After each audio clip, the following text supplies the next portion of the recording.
All right, I should be live. I think so. I'm not sure. I gotta check if I am live. Yep, I am live. Okay. So, I just gotta see if my mic's working and everything.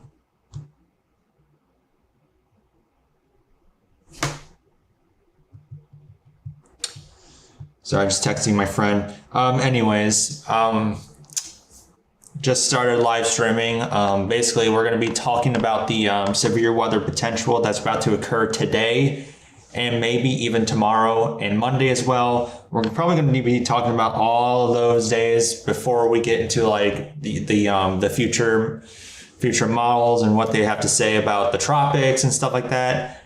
We'll also be talking about why I am not storm chasing today and tomorrow, which I'll be talking about here in just a minute. So right now we're going to focus on what's happening today. So if we want to let's look at the SPC, the Storm Prediction Center. Alrighty, so here's our outlook for today. We do have a slight risk around the southern Great Plains, which is in New Mexico and Texas. We got a marginal risk in the Midwest and parts of the southern plains, and then we have another marginal risk of severe weather in the Northeast. Let's look at our form panel. I like looking at the form panel because it's a lot easier to look at and see what we can see that can happen tomorrow or today. So the main concern is going to be very large hail. We could see hail up to baseballs if possible. We also could see damaging winds up to 60 miles per hour, mainly due to like supercells capable of producing those winds. And then we also have a 5% tornado threat, which I think a few tornadoes is likely, but there might be a threat to where there could be a strong tornado if things materialize. So we have to keep an eye out.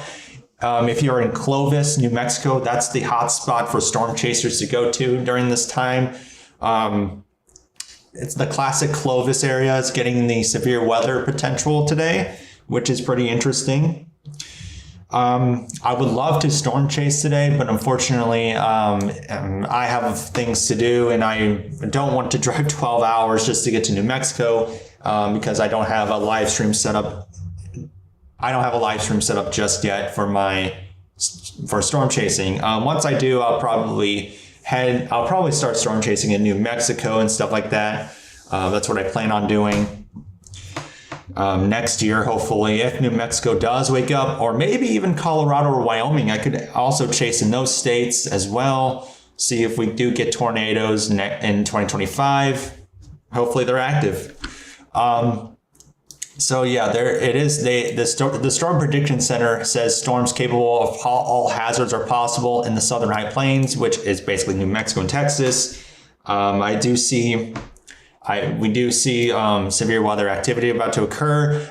There is right now convection leaving the area, and that is probably a sign that severe weather could ramp up later in the future or something like that. So you got to keep an eye out if you're in the slight risk. So let's talk about the day 2 outlook. We have a marginal risk of severe weather across the Great Plains and even into the Ozark Plateau, which is also in my neck of the woods. I am also under the gun for a marginal risk of severe weather. I'm actually on the borderline, fun fact, for tomorrow. The reason why I just didn't want to chase today and tomorrow is because it's not looking as favorable, in my opinion, for tornadoes tomorrow, unless models do change and say, hey, we're probably gonna see severe weather occurring on Sunday. Maybe we could see maybe we'll issue a slight risk in somewhere in Missouri. I'll probably chase it unless there's a tornado threat with it, but right now it's super unlikely.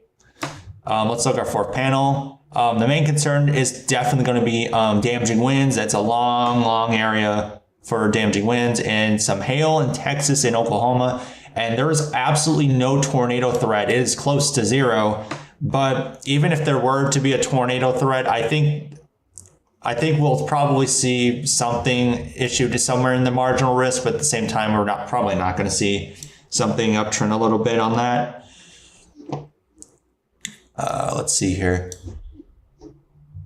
So it's basically driven off of hail and wind. I'm not really too concerned unless things can easily change tomorrow if it materializes. Let's look at day 3. This is Monday. A small area of a small marginal risk. I would not be surprised if they made it bigger, but other than that, I don't see much happening on Monday either. I mean, this trough that we're dealing with next week, or not next week, right now, it's not looking very favorable, except for today. I think today is the only day to where it looks pretty interesting. But at the same time, it's not really worth it, honestly. I just don't feel like chasing this. I don't feel like chasing today. So if I do see something very impressive, and probably in like October or November or something like that, then I'll definitely go out there and chase. But it probably has to be on the weekends only, and that's pretty much it.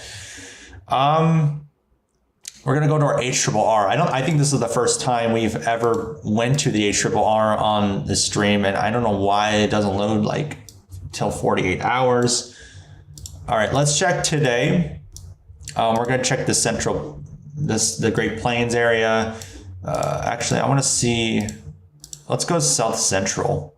Yeah, that's better. Okay, so let's look at our composite reflectivity. There it is. So here's our composite reflectivity. You can see got some convection moving out right now. Time is currently, it's almost 3 p.m. So like it's kind of like early, but I think this gives you an example of what just happened. And then once we go later into the day, we're going to see, wow, look at that. You can see a big time hailer in New Mexico right now. And you got those little cells too, which is also capable of producing tornadoes. Another thing I want to point out with the tornado threat is that I think the reason why there's a 5% is because we could see storms merging into each other, and we could see the tornado threat ramp up with one of these if the process turns out well. So that's why there's a 5% for a reason. This occurs a lot with supercells and mergers and stuff like that. Sometimes supercells can have their own little environment and can produce like 9 tornadoes at once, which is basically I call those supercells tornado producing machines. That's what I call them. So yeah, I mean, everyone pretty much calls them that. Anyways, this is 4 p.m. Look at that. Look at those cells. They look really beefy. And beefy, I mean, big time hailers. I would not be surprised to see a mothership or two in New Mexico. I would not be surprised to see those occur. And the big hailers continue into the Texas Panhandle. You can still see some hail in that one cell, which is incredible. And then it becomes more of a damaging wind threat, and it starts to like die out and stuff like that. And we don't see much happen, but that's pretty much it. And you can see it goes through tomorrow's event, which we could see some isolated severe weather. And look at the HRRR printing out right now. You can see there's a little bit of beans on there. That means we could see a tornado threat. A tornado threat's possible in Texas and also in Missouri too. Look at this, a little bean right here, which means we could see some sort of tornado activity occur. But I wouldn't rule out a tornado for tomorrow, but I don't see much occurring with that. So yeah, I'm liking tomorrow's event a little bit for over here in Missouri. See if that uptrends. If not, then oh well. And then all of those will die out, and there goes into Monday, which honestly doesn't look as favorable. All right, let's look at our significant tornado parameters for today and tomorrow. I only have the 18Z model, which is interesting. Okay, so here is Saturday. All right, this is right now, and as you can see, the STPs don't really print out that much tornadic activity, but we could see some sort of tornado, or we could see a few tornadoes occur in New Mexico. I usually don't pay attention to the STPs that much because they're really not that important. But yeah, let's look at down here. This is out of the slight risk, by the way. This is like in the marginal. There's a little bit of a capping issue down there, which I can see why. There's barely anything happening down south. Contaminated. Let's look over here. This is more accurate. Okay, I mean, this isn't bad, but like the hodograph, if the hodograph was more up here, I would think the tornado threat would definitely ramp up in that area. Yeah, I mean, it's going to be hit or miss for the chasers in New Mexico. So, but the supercell, the supercell threat for today it's going to verify. I'm not sure about the tornado threat, but I definitely think the supercell or mothership threat is definitely going to verify for today. And then that's pretty much it for the STPs. Oops.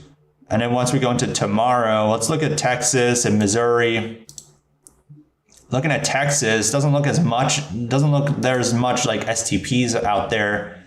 But it's not a bad environment, but Missouri does look pretty Missouri doesn't look as bad, but it's pretty contaminated. Maybe I was wrong about Missouri being active for tomorrow, unless this is wrong. I mean, a little bit, but this does look pretty decent for an environment like this near like Missouri and Arkansas on the borderline. We could see maybe a tornado that would occur in that area. Man, that just ramps up in the like Arkansas area. Wow, that's big time contamination. I think this is all contaminated probably. Yeah, a little bit. Yeah, I mean, that could depend on what's going to happen tomorrow. Tomorrow could be a chase day. Tomorrow could not be a chase day. So I'm just going to keep an eye out on Sunday, see what happens. There's also some decent shear too, which is pretty interesting to look at. So let's look at the European model and see what if we have any future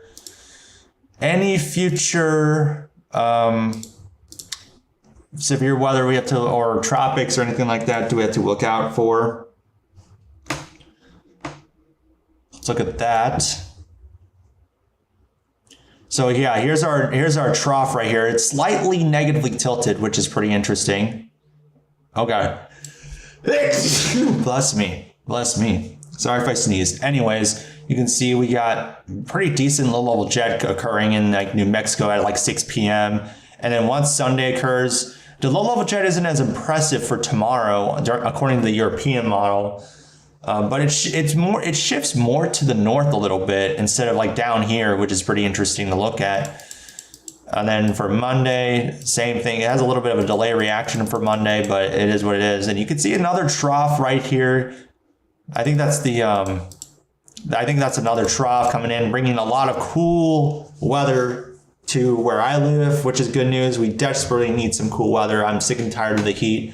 Yesterday I was feeling sick. I probably had like a little heat stroke because of it. I'm really sick and tired of 90-degree weather in September. It's ridiculous, but that's probably going to come to an end right now. So I'm pretty happy. And you can see this trough just sits there. It just sits there and does nothing. And then that's a nice Fujiwara effect. You can see like this is like a tropical activity occurring, and then you got a trough, and then boom, they just merge into one. But the European model, I mean, this is 168 hours out, and it's very uncertain. So yeah, look at this. Pretty interesting. I mean, I don't know. That's probably a trough occurring. There's no way that's tropical activity down there. But yeah, that's what the European says. Let's look at the GFS. So, I mean, GFS does show the same signs as what the European has said. Yeah, you can see very interesting low-level jet cranking in New Mexico. Really interesting area that I would be keeping an eye out on.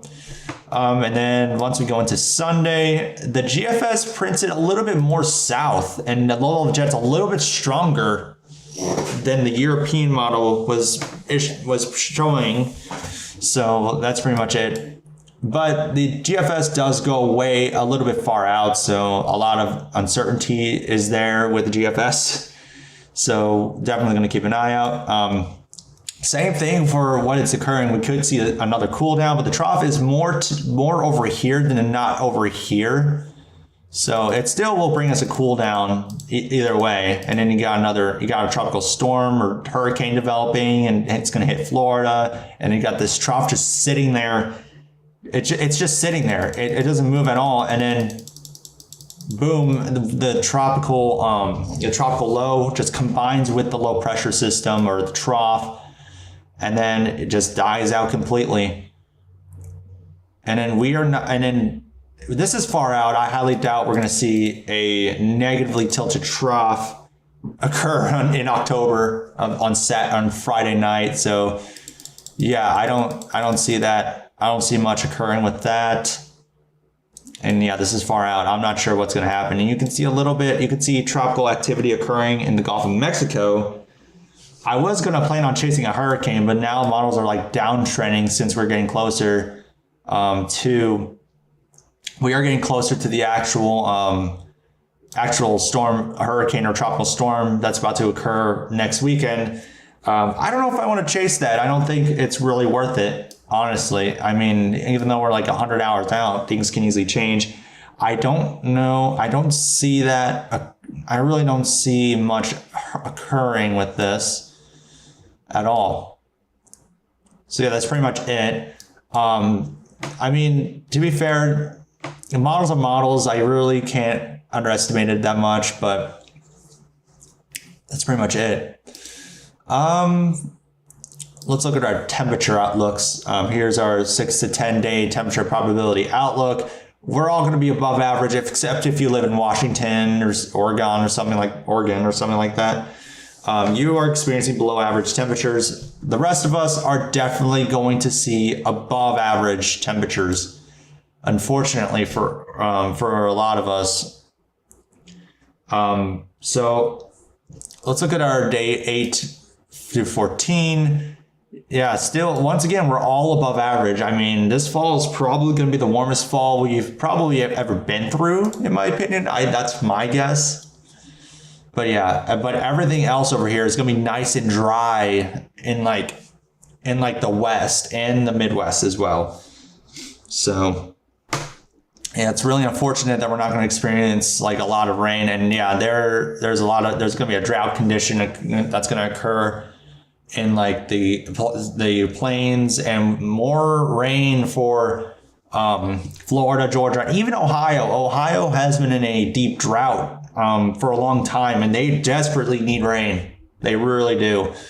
But seeing them above average, a little bit above average with participation, I think it's pretty good news for them. So good on them, guys. Good on them.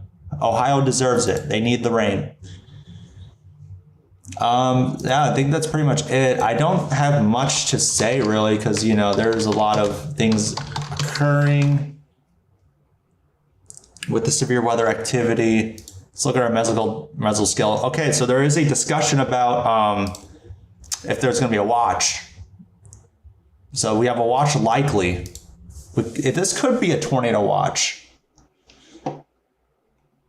Large to very large hail, damaging gusts, and perhaps a couple tornadoes are possible. So